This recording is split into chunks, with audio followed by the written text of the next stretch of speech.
اگر سمجھ رہی ہو میری ماں بہنوں تو سنو. حضرت ابراہیم علیہ السلام نے کہا گھر میں گزر بسر کیسا چل رہا ہے؟ کہتی ہے بہت برا. صبح کھا لو تو شام کو نہیں ملتا, شام کو کھا لو تو صبح نہیں ملتا. حضرت ابراہیم نے کہا میں جا رہا ہوں, جب اسماعیل گھر پہ آ جائیں تو ان سے کہنا ایک بزرگ آدمی آیا تھا, ایک بوڑھا آدمی آیا تھا, اس نے تمہیں سلام کہا ہے اور ایک مشورہ دیا ہے کہ اپنے گھر کی چوکھٹ بدل لو. چوکھٹ سمجھتے ہو نا؟ اپنے گھر کی چوکھٹ بدل لو. اسماعیل کی بیوی کہتی ہے یہ بڈھا سٹی آ گیا, چوکھٹ تو میری صحیح ہے, سردی میں دھوپ بھی آتی ہے, گرمی میں ہوا بھی آتی ہے, یہ بڈھا کہہ رہا گھر کی چوکھٹ بدل لو. اسماعیل علیہ السلام جب شکار کر کے واپس آتے ہیں, کہا کہ ایک بڈھا آدمی آیا تھا, آیا ہوگا ہاں, پھر سلام کا, اچھا سلام کہا, سمجھ گئے کہ میرے باپ ہیں جی, اور پتہ نہیں, اور کہا کہ پتہ نہیں والی بہکی باتیں کر رہا تھا, بڈھا تھا سٹیا گیا تھا. کہ نہیں بتاؤ تو کیا کہا اس نے؟ کہا اپنے گھر کی چوکھٹ بدل لینا. کہا بیوی تم نے کیا کہا اس سے؟ کچھ نہیں, اس نے پوچھا تھا گھر کا گزر بسر کیسا چل رہا, میں نے کہہ دیا بہت برا, صبح کھا لو تو شام کو نہیں ملتا, شام کو کھا لو تو صبح نہیں ملتا. اے میری بیوی, وہ بڈھا میرا باپ تھا, تم اس کی بہو ہو, اور اس نے جو یہ کہا کہ اپنی چوکھٹ بدل لینا, اس کا مطلب یہ ہے کہ اس نے تمہیں طلاق دینے کا حکم دیا ہے مجھے. اس نے اشارہ کر دیا ہے کہ گھر کی چوکھٹ ٹھیک نہیں ہے. آپ کی بیوی تو ایسی ہونی چاہیے, چاہے اسے کھانا ملے یا نہ ملے, ہر حال میں وہ اللہ کا شکر ادا کرے, اور اس کو یہ کہنا چاہیے کہ ہم ہر حال میں اللہ کا شکر گزار ہیں, اس نے جس حال میں مجھے رکھا ہے ٹھیک ہے. لیکن تم نے یہ جملے نہ بول کر یہ کہہ دیا بہت برا حال ہے, صبح کھا لو تو شام کو بھوکی رہتی ہوں, شام کو مل جائے تو صبح بھوکی اٹھتی ہوں. یہ جملے تم نے کہا, تم نے اپنے رب کی ناشکری کی, اللہ کی نافرمانی کی ہے, ناشکری کی ہے, اور میرے باپ نے تمہیں طلاق دینے کا حکم دیا ہے. اب تم ایک پل بھی میرے ساتھ نہیں رہ سکتی ہو, میں تمہیں طلاق دے رہا ہوں. اتنی سی بات پر طلاق. تم تو اپنے شوہروں سے پتہ نہیں کیا کیا کہہ دیتی ہو. جا, پورے مہینے کی تنخواہ مل گئی, فیئر اینڈ لولی کب کی ختم ہو گئی ابھی تک نہیں لا رہے, پاؤنڈز کریم کب کی ختم ہو گئی ابھی تک نہیں لا رہے. جب سے تمہارے گھر میں آئی ہوں پریشانی تو ہوں, آرام ملا کب؟ یا اللہ کتنے خطرناک جملے ہیں. ان جملوں کو زبان سے کہنے سے پہلے تیری زبان کٹ کے زمین پر گر کیوں نہیں گئی؟ یہ زمین پھٹ کیوں نہیں گئی؟ تو اس زمین کے اندر سما کیوں نہیں گئی؟ کیسے یہ جملے تیرے منہ سے نکل جاتے ہیں؟ دوبارہ انہوں نے جب دوسرا نکاح کیا اور شادی کی, پھر ایک عرصے کے بعد ابراہیم علیہ السلام جب دوبارہ گئے, اسماعیل شکار کے لیے گئے ہوئے تھے, دروازہ کھٹکھٹایا, دوسری بیوی نکل کے آئی. آپ کون؟ کہ میں فلاں جگہ سے آیا ہوں. اسماعیل کہاں ہے؟ وہ شکار کرنے گئے ہیں. اچھا یہ بتاؤ کہ تمہارا گزر بسر کیسا چل رہا ہے؟ الحمدللہ بہت اچھا, ہر حال میں اللہ کا شکر ہے, اللہ تعالیٰ نے مجھے جس حال میں رکھا ہے میں اس حال میں خوش ہوں. ابراہیم علیہ السلام نے کہا جب اسماعیل آ جائیں تو کہہ دینا ایک بزرگ آیا تھا, اس نے تمہیں سلام کہا ہے اور کہا ہے کہ اپنے گھر کی چوکھٹ کو برقرار رکھنا. ٹھیک ہے گھر کی چوکھٹ. وہ بھی تعجب کرنے لگی, گھر کی چوکھٹ ٹھیک ہے؟ ارے ہم نے کب کہا غلط ہے, تم ہوتے کون مشورہ دینے والے, ٹھیک ہے تو ٹھیک ہی ہے. جب بیوی کو پوری بات بتائی بیوی نے اسماعیل کو, تب کہا کہ وہ چوکھٹ تم ہو, اور ابراہیم علیہ السلام میرے باپ نے کہا اس کو برقرار رکھنا کیونکہ تم نے اللہ کا شکر ادا کیا ہے. شکر گزار عورت کو. تو پورا واقعہ بتانے کا مقصد یہ کہ ماں باپ کی بات ماننا. گھر بار سے نکالنے کو کہیں تو نکل جاؤ, لیکن ماں باپ کے سامنے اف بھی مت کرنا. کتنے لوگ ہم سے ملتے, مولانا میری اولاد میرا کہنا نہیں مانتی, مولانا میری اولاد میرا کہنا نہیں مانتی. کچھ ایسی تقریر کرنا کہ اولاد کو کچھ اثر ہو. حضرت عمر فاروق کے پاس ایک شخص آتا ہے, حضرت عمر فاروق کے پاس ایک صحابی آتے ہیں اور کہتے ہیں کہ امیر المومنین میرا بیٹا دن پہ دن نالائق ہوتا جا رہا ہے, دن پہ دن میرا بیٹا نافرمان ہوتا جا رہا ہے, اس کو آپ بلائیے اور اس کو سمجھائیے. سنو, ابراہیم علیہ حضرت عمر نے کہا اچھا بلاؤ بیٹے کو. بیٹے کو بلایا گیا. حضرت عمر نے کہا یہ تمہارے باپ ہیں؟ ہاں. خوب ڈانٹا. شرم نہیں آتی؟ اس عمر میں اپنے باپ کو ستاتے ہو, نافرمانی کرتے ہو, اپنے باپ کا دل نہیں رکھتے ہو, اپنے باپ کا کام نہیں کرتے ہو. پورا ڈانٹ چکے اور جب تھک گئے ڈانٹ ڈانٹ کر حضرت عمر، تب بیٹا بولا امیر المومنین اگر سمجھا چکے ہوں تو میں کچھ بولوں؟ کہاں بولو کیا ہے، اب میری بھی کچھ سنیں گے کہ ہاں بالکل تمہاری بھی سنیں گے۔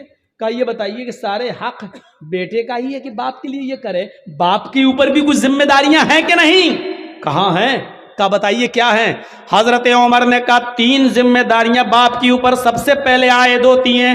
پہلی ذمہ داری یہ کہ جب گھر میں بچہ پیدا ہو تو اس کا اچھا نام رکھا جائے۔ دوسری ذمہ داری باپ کے اوپر یہ عائد ہوتی ہے کہ جب وہ 7 دن کا ہو تو اس کا عقیقہ کیا جائے۔ تیسری ذمہ داری باپ کے اوپر یہ عائد ہوتی ہے کہ جب اس کا بیٹا بالغ ہو جائے تو اس کی دیندار اور شریف گھرانے میں اس کا نکاح کر دیا جائے۔ یہ 3 ذمہ داری باپ کے اوپر بھی عائد ہوتی ہے۔ اب لڑکے نے کہا امیر المومنین ذرا میرے باپ سے پوچھو ان تینوں کاموں میں سے کیا کام کیا میرے ساتھ؟ اچھا پوچھو اس نے جب میں پیدا ہوا تو نام کیا رکھا؟ حضرت عمر نے کہا کیا نام ہے؟ اس نے عربی میں ایک جملہ بولا جس کا اردو میں ترجمہ ہوتا کھٹمل۔ کیا نام ہے تمہارا؟ کہا کھٹمل ہے۔ کہ یہ نام رکھا ہے میرے باپ نے۔ 7ویں دن کا ہوا پوچھو عقیقہ کیا؟ نہیں کیا۔ اور جب بالغ ہوا تو میری شادی بھی کر دی، پوچھو دیندار لڑکی سے کی؟ کہا کیسی لڑکی سے کی؟ کہا ڈائن سے کر دی، وہ ہمیں اس کے خدمت ہی نہیں کرنے دیتی ہے، وہ کہتی ہے ہٹ نہیں تیرا باپ نے چل، وہ ہمیں سمجھنے ہی نہیں دیتی۔ جب میرے باپ نے ہی میرے حقوق ادا نہیں کیے تو مجھ سے کیا امید رکھی جا رہی ہے؟ اب حضرت عمر نے باپ کو ڈانٹا۔ دونوں طرف ہیں اسلام کے معاملات، لیکن ماں باپ کو ایک درجہ حاصل ہے۔ کچھ دنیا میں ایسے لوگ بھی گزرے ہیں کہ جب مامون رشید کا خطاب آیا، خلیفہ جب مامون رشید کا خطاب آیا تو یحییٰ برمکی اور اس کا بیٹا فضل برمکی اور اس کا بیٹا یحییٰ برمکی، یہ دونوں کی دونوں مامون رشید کے خطاب میں آ گئے اور جیل میں ڈال دیے گئے۔ فضل برمکی اور یحییٰ برمکی باپ بیٹے دونوں جیل میں ڈال دیے گئے۔ باپ بہت بوڑھا ہو چکا ہے، سردی کی رات ہے، فجر کی نماز میں باپ کو وضو بنا کے نماز پڑھنا ہے، بیٹا دیکھ رہا ہے کہ جیل میں گرم پانی کا انتظام نہیں ہے، کیا کیا جائے؟ تو بیٹے نے تانبے کے لوٹے میں عشاء کی نماز پڑھنے کے بعد پانی بھر لیا اور اپنے باپ کو سلا دیا کہ ابو آپ سو جائیے۔ اس جیل کے اندر یحییٰ برمکی سو رہے ہیں اور ان کا بیٹا فضل برمکی تانبے کے لوٹے میں پانی لے کر اپنے پیٹ میں لگا لیتا ہے۔ عشاء کی نماز کے بعد اپنے پیٹ پر وہ پانی کے لوٹا لگا لیتا ہے، تانبے کا لوٹا، اور فجر کی اذان تک لگاتا ہے کہ پیٹ کی گرمی سے اس ٹھنڈے پانی میں کچھ گرمی آ جائے، اس تانبے کے لوٹے میں کچھ حرارت آ جائے، اور صبح جب فجر کی نماز میں میرے باپ وضو بنائے تو میں تھوڑا گرم پانی اپنے باپ کو دے سکوں۔ اپنے باپ کے گرم پانی کے لیے رات بھر تانبے کے لوٹے کو اپنے پیٹ سے لگا لیتا تھا اور فجر کی نماز میں اپنے باپ کو قدرے گرم پانی دے دیا کرتا تھا۔ ایسے فرما بردار اولاد بھی نکلی ہے۔ ہم کن میں ہیں اپنے آپ کو ڈھونڈیں اور تلاش کریں اور گریبانوں کے بٹن کھول کے دیکھیں۔ ہم سوچ تو سکتے ہیں نا ہم کس میں ہیں، نافرمانی کرنے والوں میں یا اس میں فرما برداری کرنے والوں میں۔ وَقَضَى رَبُّكَ أَلَّا تَعْبُدُوا إِلَّا إِيَّاهُ وَبِالْوَالِدَيْنِ إِحْسَانًا، اللہ کے علاوہ عبادت کسی کی نہیں، اور عبادت کے فوراً بعد ماں باپ کے ساتھ احسان کرو۔ وَبِالْوَالِدَيْنِ إِحْسَانًا، میں بڑے تعجب میں تھا کہ اللہ نے یہاں پر احسان کیوں کہا ہے؟ احسان کے اندر ہر نیکی شامل ہے۔ یہ نہیں کہا اللہ تعالیٰ نے کہ ماں باپ کے ساتھ ان کی بیماری میں اچھا سلوک کرو، یہ نہیں کہا۔ یہ نہیں کہا کہ ان کو کھلاؤ، یہ نہیں کہا، کیونکہ اگر کہہ دیتا کھلاؤ تو ایک ہی معنی ہوتا، لیکن اللہ نے کیا کہا؟ وَبِالْوَالِدَيْنِ إِحْسَانًا، احسان کرو۔ احسان کا مطلب اگر ان کو دوا کی ضرورت ہے تو دوا لا کر دو، اگر وہ کمر کے درد کے شکار ہے بستر پہ لیٹے رہتے ہیں، انہوں نے کہا کہ بیٹے مجھے ذرا باہر بیٹھنے کا دل کر رہا ہے، تو اپنی پیٹھ پر لاد کر ان کو گھر کے باہر ان کو ہوا کھلاؤ بٹھاؤ۔ اگر ان کا دل کہتا ہے کہ بیٹے مجھے فلاں جگہ لے کے چلو، تو ان کو اپنے کاندھے پہ اٹھا کر ادھر بھی لے کے جانا پڑے گا۔ نیکی احسان میں ہر نیکی شامل ہے، ہر نیکی جس چیز کی بھی ضرورت ہے۔ حضرت عمر فاروق نے ایک صحابی کو، ایک شخص کو دیکھا کہ وہ خانہ کعبہ کا طواف کر رہا ہے اور اس نے اپنی ماں کو اپنے کاندھے پر اٹھا رکھا ہے۔ حضرت عمر فاروق نے اس کو دیکھ کر مسکرایا، فرمایا تم نے جنت کما لی، تم اپنی ماں کو طواف کرا رہے ہو اس حال میں کہ تمہاری ماں لنگڑی ہے اور آنکھوں سے اندھی ہے، تم نے اپنی ماں کو طواف کرایا، اپنی گود میں لاد کر اس کو خانہ کعبہ کا طواف کرا رہے ہو، تم نے جنت کما لی۔ اپنی ماں کو طواف کرانے والا صحابی کیا کہتا ہے، امیر المومنین کیا میں نے اپنی ماں کا حق ادا کر دیا؟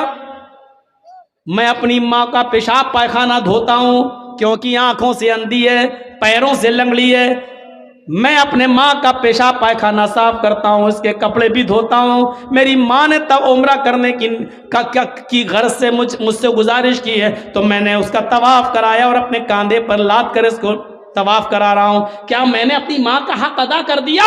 حضرت عمر مسکرا کر کہتے ہیں اپنی ماں کے حق کی ادائیگی کی بات کرتا ہے، تیری ماں جب تجھے پیدا کر رہی تھی، تجھے جن رہی تھی، تجھے اپنے پیٹ سے باہر نکال رہی تھی، اور اس کو جنتے وقت پیدا کرتے ہوئے جو تکلیف ایک عورت کو ہوتی ہے، جب اس کو وہ تکلیف ہو رہی تھی اور اس کے منہ سے جب پہلی چیخ نکلی آہ، جب تو اپنے ماں کے پیٹ سے باہر آ رہا تھا اور درد کی وجہ سے جب تیری ماں کرائی چلائی، اس نے کتنی چیخیں ماری ہیں مجھے پتا نہیں، اس نے کتنی آوازیں دی ہیں مجھے پتا نہیں، لیکن درد کی پہلی آواز جو اس کے منہ سے نکلی، اے میرے دوست ابھی تو نے اپنی ماں کی اس پہلی آواز کا بھی حق ادا نہیں کیا، اس کی پوری زندگی کا تو حق کیا ادا کرے گا؟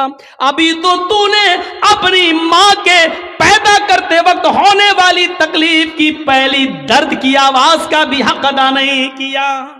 آدمی اپنی ماں کے لیے کتنا بھی کر لے لیکن اپنی ماں کا حق ادا نہیں کر سکتا ہے، نہیں، ممکن ہی نہیں ہے کہ وہ اپنی ماں کا حق ادا کر لے۔ تو دوسری چیز وَلَا تَعُقَّنَّ وَالِدَيْكَ وَإِنْ أَمَرَاكَ أَن تَخْرُجَ مِنْ أَهْلِكَ وَمَالِكَ۔ تیسری چیز پر نظر ڈالیے گا، ہمارے معاشرے کے اندر یہ عام ہو چکی ہے، وَلَا تَتْرُكَنَّ صَلَاةً مَكْتُوبَةً مُتَعَمِّدًا فَإِنَّ مَنْ تَرَكَ صَلَاةً مَكْتُوبَةً مُتَعَمِّدًا فَقَدْ بَرِئَتْ مِنْهُ ذِمَّةُ اللَّهِ۔ اے معاذ، فرض نماز کبھی بھی قصداً جان بوجھ کر مت چھوڑنا۔ فرض نماز کیا بولوں، کہاں سے شروع کروں اور کہاں پہ ختم کروں؟ نماز کے سلسلے میں ہماری سوسائٹی، ہمارا سماج کیا ہے؟ سماج کے اندر بہت جلدی میٹنگ ہو جاتی ہے، فلاں لڑکی کو فلاں لڑکے نے گاؤں میں چھیڑا ہے، پنچایت بیٹھ جاتی ہے، اتنا روپیہ جرمانہ دو یا شادی، سزا متعین ہو جاتی ہے، پنچایت بیٹھ جاتی ہے۔ واہ رے گاؤں کے پنچایتیوں، مبارکبادی کے لائق ہو تم، لیکن دل پہ ہاتھ رکھ کے بتانا، جس نے آپ کے محلے میں فجر کی نماز نہ پڑھی ہو اس کے لیے تم نے کون سی پنچایت کی ہے؟ عصر کی نماز کے وقت وہ اپنے کھیت میں کھیت جوت رہا تھا، تم نے اس کے لیے کون سی پنچایت کی ہے؟ اور اگر نماز چھوڑنے پر پنچایت نہیں کر سکتے ہو تو پھر لڑکے اور لڑکی کے معاملے میں لے کے بھاگ گیا یا زنا کر لیا اور اس کے لے کے پنچایت اتنے روپے جرمانہ دے لڑکے والا، تم نے فلاں کی لڑکی کی زندگی برباد کر دی۔ واہ صاحب، لڑکی کی زندگی برباد، لڑکا۔ میں نے کورٹ کے اندر ایک بحث میں لیڈی وکیل کی یہ بحث سنی ہے اپنے کانوں سے کہ جب وہ لیڈی وکیل لڑکے کا مقدمہ لڑ رہی تھی اور لڑکے کا مقدمہ جینٹس وکیل لڑ رہا تھا،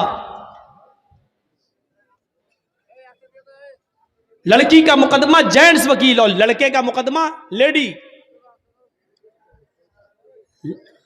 لیڈی وکیل بچا رہی تھی لڑکے کو، اور جینٹس جو وکیل تھا وہ سزا دلوانا چاہ رہا تھا.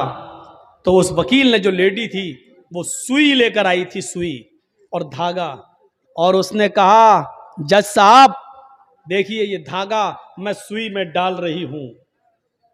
اس بحث میں ہم شامل تھے، دیکھ رہے تھے، سن رہے تھے. ایسے جب دھاگا سوئی تک لے جاتی تھی اور سوئی کو ایسے کر لیتی تھی، دیکھیے صاحب دھاگا سوئی میں نہیں جا رہا ہے ایسے. تو جج مسکرا کے کہتا ہے میڈم آپ سوئی تو ہٹا لیتی ہیں تو دھاگا اندر جائے گا کیسے؟ کہا جج صاحب اب آپ کو فیصلہ کر دینا چاہیے، جب لڑکی خود اپنے آپ کو اگر بچانے لگے تو لڑکا اس کے ساتھ ریپ کر کیسے سکتا ہے؟ میرے کہنے کا مقصد یہ ہے کہ لڑکے کی ریپ کی جرات تبھی ہوتی ہے جب لڑکی کی طرف سے اس کو اشارے ملتے ہیں، اس کو مواقع ملتے ہیں، اس کو اوسر ملتے ہیں، اس کو ٹائم ملتا ہے، اس کو جگہ متعین کی جاتی ہے. اس وقت زنا کہہ لو یا ریپ کہہ لو یا یہ کہہ لو کہ زنا بالرضا. اور پھر جب اس لڑکا لڑکی سے شادی کے لیے منع کر دیتا ہے تو لڑکی اسی رضامندی کے ساتھ کیے ہوئے زنا کو ریپ میں چینج کر دیتی ہے، ریپ میں بدل دیتی ہے. میرے بھائیوں، اور جج کو فیصلہ سنانا پڑا اور لڑکے کو باعزت بری کرنا پڑا.